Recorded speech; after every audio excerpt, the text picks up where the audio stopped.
কালকে বৌমা বেআইন আর আমি গেলাম মার্কেটে। তার আগে কিন্তু বেনের বাসায় গেছি, সেখানে গিয়ে মানসাকে দেখে তো আমার জানটা একবার ফুরফুরো হয়ে গেছে। তার সাথে কতক্ষণ খেলাধুলা করলাম, তারপরে আমাদের মার্কেটে যাওয়ার সময় হয়ে গেল।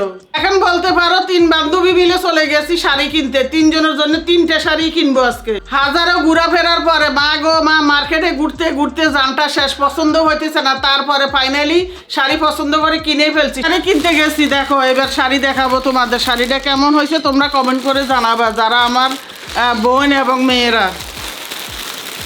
এই হলো শাড়ি। আর এই সময় এই কালারটা কিন্তু বরাবরই সবার পছন্দ, ওদের আব্বুর, আমার বা শোভনের সবারই পছন্দ। এই জন্য আমার জন্য এই কালারটাই সবসময় ওরা চুজ করে, এই জন্য আমি এই কালারটাই আনছি। কেমন হয়েছে দেখো। পুরোটা খুলবো না, দরকার নেই, এটা আসল কিছু জিনিস লুকানোই থাকে। আর হলো ব্লাউজ পিস, ভিতরে ব্লাউজ পিস কেটে ব্লাউজ বানাইতে হবে। তো মাথায় কাপড় দেওয়া ঘুমটা ছাড়া থাকি না, সেটা তো তোমরা জানো। আমি একবার ছোট থেকে আমি মাথায় কাপড় দিয়ে সুন্দরভাবে সাবলীলভাবে চলি। এই জন্য আমি একটা হিজাবও আনছি। দেখো হিজাবটা কত গর্জিয়াস, কি সুন্দর। শাড়ি কিনতে গেলে কি শুধু শাড়ি কেনা যায়, তার সাথে ম্যাচিং করে আরও অনেক কিছু কিনতে হয়। মহিলা মানুষের বোঝো না মার্কেটে গেলে কি অবস্থা হয়।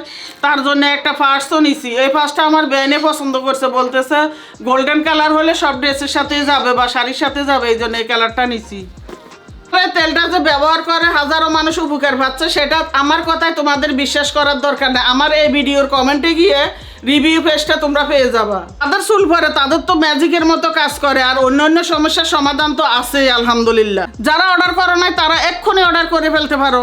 আগামীকালকে আসবে আমার বাসায় কিছু মেহমান, এই জন্য দুজনে মিলে বের হয়ে টুকিটাকি অনেক কেনাকাটা করছি। মানে যেটা খাবার দাবার জিনিস আর কি, ফল মূল অমুক তমুক, এগুলা তো সবসময় বাসায় আমরা কিনি। তারপরেও একটা মেহমানের উদ্দেশ্যে কিনতে গেলে কিন্তু অনেক আনন্দ লাগে। কি কি কিনছি তোমাদের একটু দেখাই। প্রথমে দেখাবো এই সিজনের তরমুজ। প্রথম তরমুজ আজকে আনা, এর মধ্যে আর আনা হয় না, কিন্তু তরমুজটা যে এত সুন্দর পড়ছে আমার মনে হচ্ছে সিজন হিসাবে কিন্তু সুন্দর হয়েছে মনে হয়। দেখো তো তোমরা, দিয়ে দিচ্ছে নাকি কালার? না ওরকম মনে হয় না, একবারে তরতাজা। তুলবো কিভাবে? তুলছি, এই মনে হয় না ওরকম কিছু দিছে। তবে যদি মেডিসিন বা সিরিঞ্জ দিত তাইলে লাল হইতো অনেক, কিন্তু আর অনেক অনেক পানি ফুনিয়ে থাকতো। কিছু দেয় নাই বিদেয়ে এটা এখনো সুন্দর আছে, মোটামুটি ভালো আছে, খারাপ না। মেহমানের কেন্দ্র করে আনছি তরমুজটাও, মানে নতুন ফল খাবে মেহমান আসলে। আর এখানে কি কি আনলাম, একটু আনছি হলো কমলা।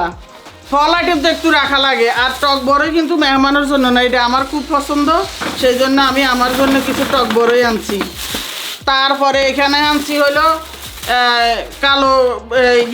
কালো আঙ্গুর। ওরে মা গো, কালো আঙ্গুরের যে কি দাম, 500 টাকা করে কালো আঙ্গুরের কেজি নিচে, চিন্তা করছো। যাই হোক সমস্যা নাই, মেহমান আসবে বলে কথা। তারপরে এখানে আনলাম হলো মেহমানের জন্য একটু ডেজার্ট আইটেম বানাতে হবে। 1 প্যাকেট দিয়ে দিছি আমার বড় ছেলের বউকে, মানে একটা বানাইতে আর কি, পুডিংটা বানাই আমাকে একটু আগায় দেওয়ার জন্য দিয়ে দিছি, কারণ ওর ঘরে দুধ নেয়, তো আমার ঘরে আর ওর ঘরে থাকা তো একই কথা, তাই না? তো দিয়ে দিছি। আর একটা দই আনছি আমার জন্য আর শোভনের জন্য বেশি বেশি করে দই বসাবো। শোভন দই খাবা? তো যাই হোক, আর ডেজার্ট আইটেম বানাবো হলো এখানে নুডলস আনছি। তারপরে এখানে চিনি, তো এটা চিনি। আর এখানে কিছু সেমাই আনছি, সেমাই রাখবো। আর করব পায়েস রান্না করব, এই জন্য বেশি করে একটু দুধ আনা হয়েছে আর কি।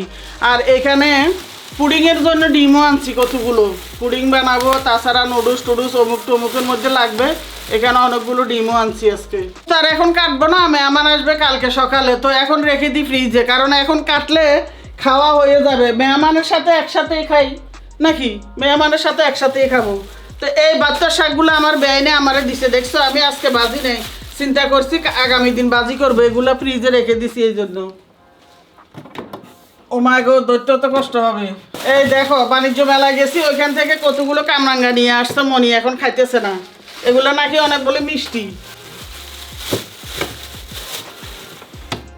বাজারতে আনলে এগুলো গুছিয়ে রাখতে রাখতেও কিন্তু অনেক সময় লাগে। এই যে কিসমিস আনছি ডেজার্ট বানানোর জন্য, এগুলো রাখলাম এই পটের মধ্যে, মানে মধুর পটগুলো ধুয়ে আমি ব্যবহার করি, কি সুন্দর টুকটাক।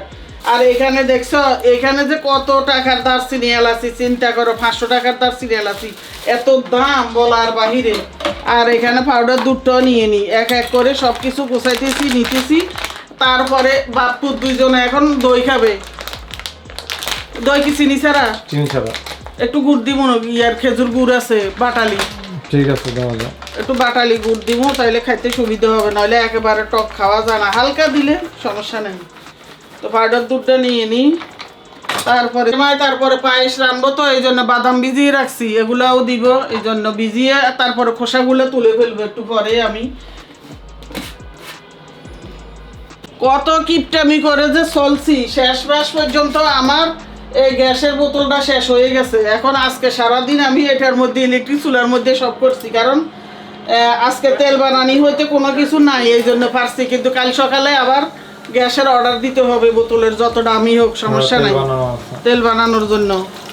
বিসমিল্লাহ, এখানে দুধ নিয়ে নিই, এটা দিয়ে আমি দই বসাবো। এখন এখান থেকে একটু দই বীজ নিয়ে তারপরে এই দুধটা গরম করে ঠান্ডা করে তারপরে দই বসাবো, টক দই।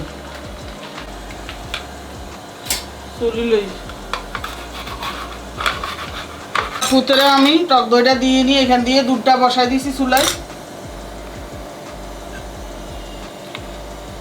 আর বাকিগুলা একটু আমি খাবো আর একটু রেখে দিব। হলো আমি প্রতিদিন এখান থেকে একটু একটু এতটুকু নিয়ে নিয়ে দই বসিয়ে আমি শোভন খাবো। এই